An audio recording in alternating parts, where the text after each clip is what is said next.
দেশের সীমান্ত দিয়ে অবৈধভাবে অস্ত্র ঢুকছে। প্রতিদিনই টেলিভিশন এবং পত্রিকার পাতায় দেখা যাচ্ছে যে বিজিবির অভিযানে অবৈধ অস্ত্রের চালান উদ্ধার হচ্ছে এবং দেশের অভ্যন্তরে সেনাবাহিনীর অভিযানেও এই অস্ত্রগুলো উদ্ধারের চিত্র আমরা দেখতে পাচ্ছি। ইতিপূর্বে এই ধরনের বড় চালান খুব একটা নজরে আসেনি এবং যেগুলো এসেছে, যে ধরনের অস্ত্র দেখা গেছে, এখনকার সেই অস্ত্রের মধ্যে অনেক ব্যবধান আছে।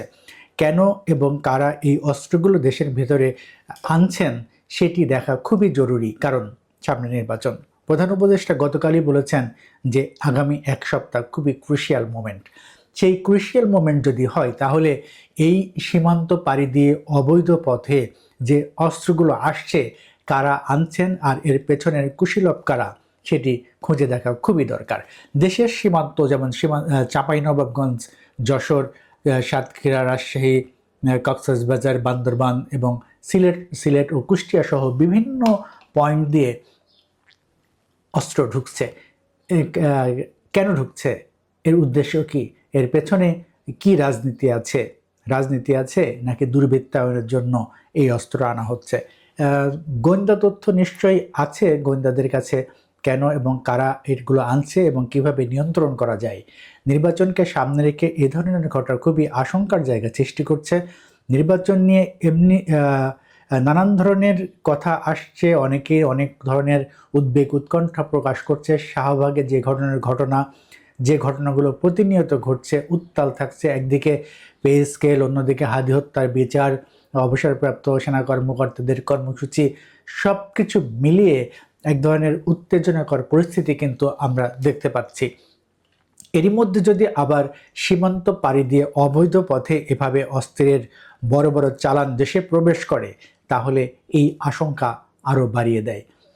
জনগণের মধ্যে উদ্বেগ উৎকণ্ঠা যেরকম আছে, সেগুলো কিন্তু আরও উস্কে দিচ্ছে এই অস্ত্রের চালান এবং বিভিন্ন ধরনের কর্মসূচি এবং আগ্রাসী যে ঘটনাগুলো ঘটছে, মারদাঙ্গা পরিস্থিতি চলছে, গুলি চলছে, এইসব বিষয় মানুষের মধ্যে নানান ধরনের প্রশ্নের জন্ম দিচ্ছে। কারণ সামনে নির্বাচন। যে ক্রুশিয়াল মোমেন্টের কথা বলা হচ্ছে, সেই ক্রুশিয়াল মোমেন্টের এইগুলো কোনো আলামত কিনা যে কোনো একটা কিছু ঘটানোর বা ঘটার কোনো চেষ্টা কোনো দিক থেকে হচ্ছে কিনা, তার একটি ইঙ্গিত বহন করে কিনা, সেগুলো গোয়েন্দা তৎপরতায় অবশ্যই দেখতে হবে। যেটি দেখা যায় যে 2024 সালে জুলাই গণ অভ্যুত্থানের পর, জুলাই গণ অভ্যুত্থানের সময় থানা এবং অস্ত্রাগার থেকে যে লুট হয়েছে 5,817টি আগ্নেয়াস্ত্র, এর মধ্যে 1,362টি অস্ত্র এখন পর্যন্ত উদ্ধার হয়নি। আর অন্তর্বর্তী সরকার দায়িত্ব গ্রহণের পর 2024 সালের আগস্ট থেকে 2025 সালের ডিসেম্বর পর্যন্ত অস্ত্র আইনে 2,334টি মামলা হলেও অবৈধ অস্ত্র পুরোপুরি নিয়ন্ত্রণে আনা সম্ভব হয়নি।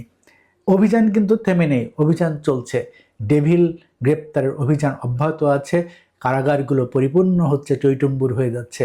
ডেভিল গ্রেপ্তার করলেই কি সমস্যার সমাধান হচ্ছে? তাহলে যে অস্ত্রগুলো আসছে, কেন আসছে, কারা আনছে, এই বিষয়গুলো খতিয়ে দেখা খুবই জরুরি।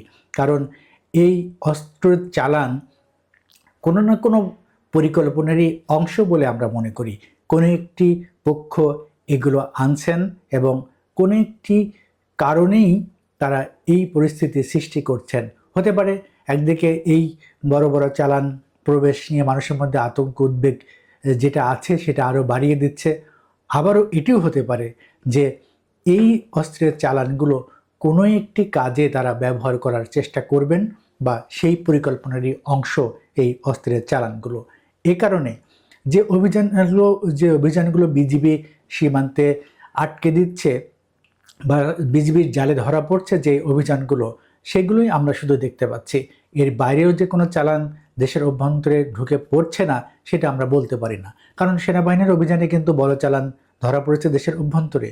তাহলে বোঝাই যাচ্ছে যে বিজিবির অভিযানে কিছু আটকে যাচ্ছে ঠিকই, কিন্তু বড় বড় কিছু চালান দেশের ভেতরে ঢুকেও পড়ছে। এটি আশঙ্কার একটি বড় কারণ এবং উদ্বেগেরও ব্যাপার, কারণ সামনে নির্বাচন। এই বিষয়টি মাথায় রেখেই গোয়েন্দা তৎপরতা বাড়ানো এবং কারা এর পেছনের কারিগর, সেটি খুঁজে বের করা খুবই জরুরি বলেই মনে করছি।